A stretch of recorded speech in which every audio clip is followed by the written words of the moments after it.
Alright, this video is going to be about the valley pan install, valley plate install, whatever you want to call it. Today I'm using ARP bolts. I don't know if you can see that from there, probably not. But the part number for these ARP bolts are 134-8001.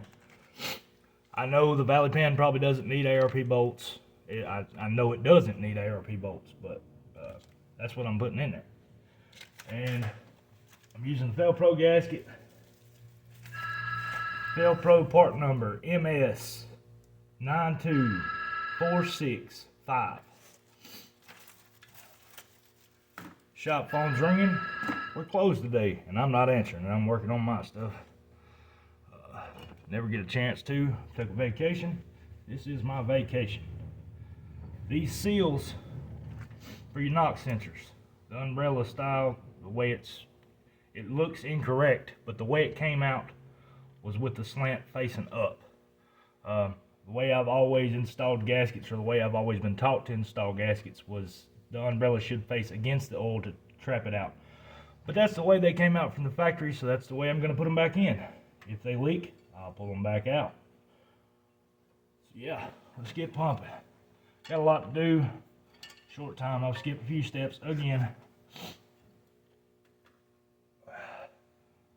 But we did get the engine installed, as you can see. Just a funny tidbit.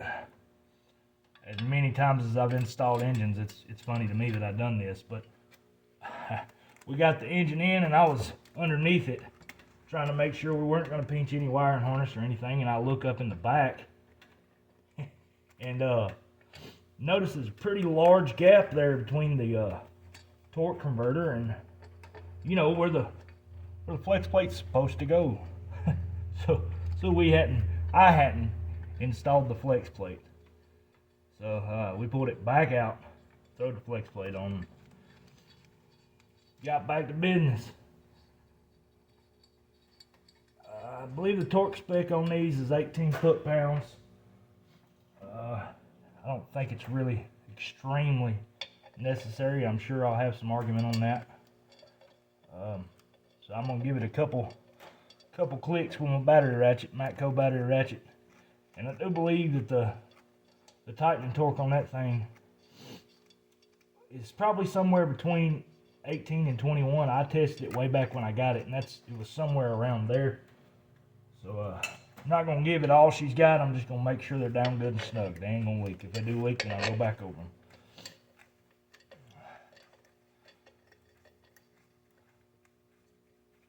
Sorry that I keep skipping portions of this build.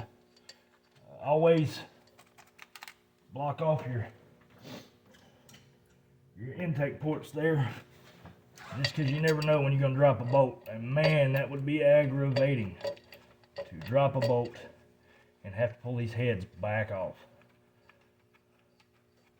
And I do not want to destroy these brand new pistons or anything else for that matter.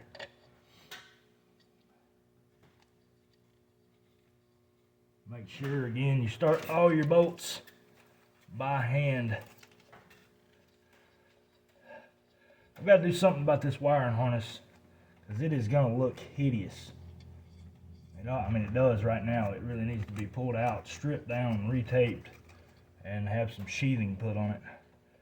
But my budget build has already turned into a whole lot more than I expected to spend. And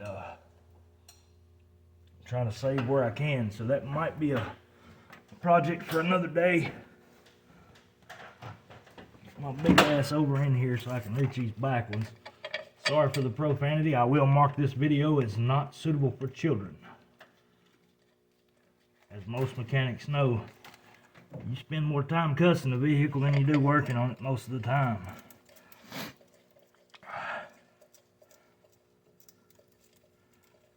Make sure we get all our threads started here. When we run it down, I'm going to run it down as even as possible. Even as possible.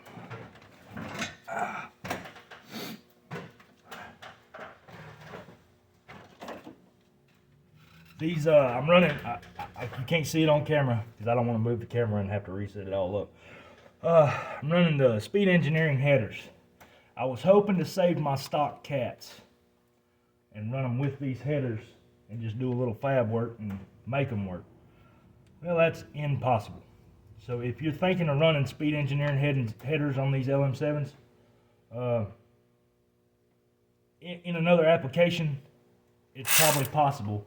But in this application, it's going back in a Silverado that came with a 5.7 or 5.3, and it is impossible to run the stock cats.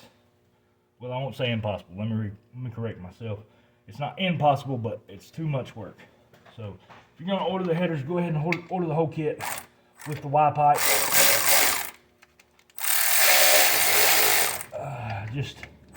Just do it,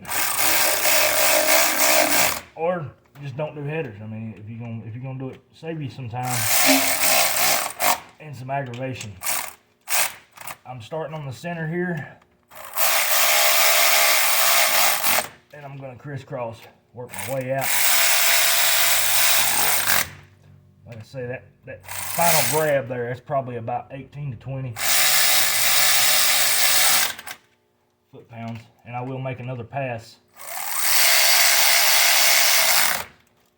all the way back around.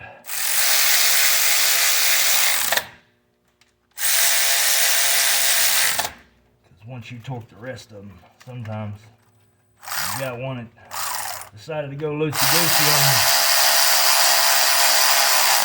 I know I'm not good at this recording stuff. I'm sitting here running a battery ratchet. You can't hear nothing I'm saying while it's running. But hey, I'm sure you're not here to hear me talk. See what I'm doing. Right, so that's tightened down. Grab my light here and make sure they slid down. I did use a little bit of like Seal Glide, basically is what I call it. I'm sure it's got a fancy name.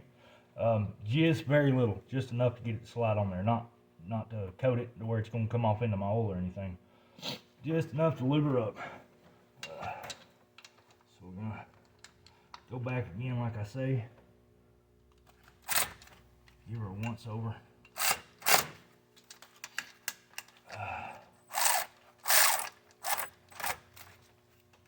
And guys, girls, whoever's watching this video, look, if you got questions, please ask. If I don't have the answers, I will try my best to research and help anybody possible. That's what we're here for. That's what these videos are for. I know a lot of people talk shit about YouTube, but hey, I'd rather take, and people say whatever they want to about me, I'd rather take just a couple minutes, pull up a YouTube video where somebody else has made that fail, and they learn from their mistakes, and I want to learn from their mistakes. I don't make the same mistake. And if you feel like, well, hey, you're a mechanic, you shouldn't be looking at YouTube. You think what you want to, but if I can save a customer's vehicle and a lot of money, I'm gonna do it. So there's that tight. Get some new knock sensors. I don't have those. Again, this budget build has turned into more than a budget build, and it's costing me a lot more than I thought it has. So that little thing to somebody at 40 bucks a piece, to me on my budget, is not that great. So yeah, there's the Valley Pin installed. Y'all like, subscribe, comment, tell me what you think, tell me what you want to see. If you want to see a big old turbocharger on here, send me one, because I ain't got the money to buy it. Appreciate it.